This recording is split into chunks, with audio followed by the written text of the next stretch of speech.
আসসালামু আলাইকুম বন্ধুরা, আমি নূরজাহান ব্লগ থেকে আপনাদের আবারও জানাই স্বাগতম।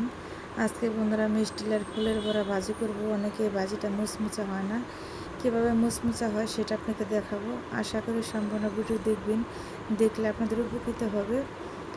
বন্ধুরা, প্রথমে আমি চাউলের গুঁড়া আর বেসন দিয়ে দিয়েছি, এখান থেকে হলুদ গুঁড়া, মরিচের গুঁড়া, ধনিয়ার গুঁড়া দিয়ে সুন্দর করে স্বাদ মতো লবণ দিয়ে মাখিয়ে নিব। বন্ধুরা, সুন্দর করে ভালো করে মাখিয়ে নিতে মাখিয়ে আমি 10 মিনিট রেখে দিব।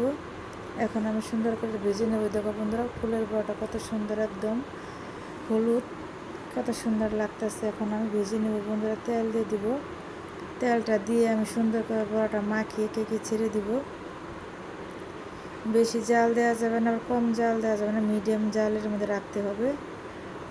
বড়াটা অনেকক্ষণ সময় না আস্তে আস্তে ভাজি করতে হবে। বড়া সবসময় সময় না ভাজি করলে সেই বড়া বেশি সময় মুচমুচে থাকে বা অনেক খেতে ভালো লাগে। বন্ধুরা, আমি সুন্দর করে কেক উল্টে দিব, যেন বড়াটা পুড়ে না যায়, লেগে না ধরে।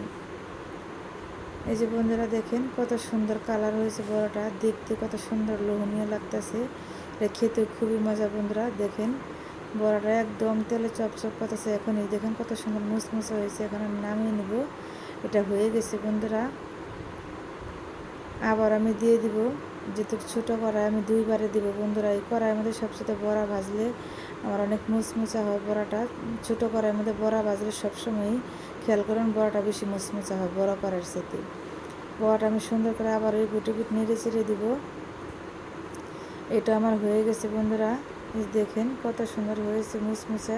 এটা খেতেও খুবই মজা। অনেকেই এমনি খায়, অনেকে ভাত দিয়ে খায়, যে যেরকম খেতে পছন্দ করে। বন্ধুরা, এখন আমি পটল ভেজি করে নেব। বন্ধুরা, পটলটা আমি সুন্দর করে ভালো করে মাখিয়ে নিয়ে তেলের মধ্যে দিয়ে দিয়েছি। এটা এই পিঠে উল্টে নিব।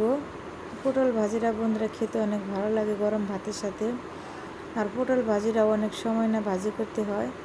পটল ভাজির অনেক সময় না ভাজলে কী হয়, এটা ভিতর থেকে সিদ্ধ হয়, মুচমুচা হয় খেতে, নয় কাঁচা কাঁচা গন্ধ থাকে। তাড়াতাড়ি করে ভাজলে সুন্দর করে আমি ঢেকে ঢেকে দিব আর ভেজে নিব অনেক সময় নিয়ে।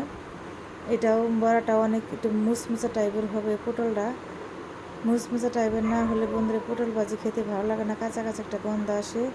গরম ভাতের সাথে বন্ধুরা পটল ভাজি আর মিষ্টিলার ফুলের ভরার ভাজি সেই স্বাদ। বন্ধুরা, তোমরা বাসায় বানায় খেয়ে দেখবে, একবার খেলে বারবার খেতে চাবে। আর সবারই তো অনেক পছন্দের খাবার বন্ধুরা মিষ্টিলার ফুলের বড়া ভাজি। এরা গ্রাম বাংলার সেই ঐতিহ্য খাবার। শহরের মাসে আগে এটা পায় নাই, এখন গ্রামের দিকে আনা হয় ফুলটা। অনেকে এটা ভাজি খেতে পছন্দ করে। বন্ধুরা, আমার রেসিপিটা যদি তোমাদের কাছে ভালো লাগে, লাইক কমেন্ট সাবস্ক্রাইব করে আমার পাশে থাকবে।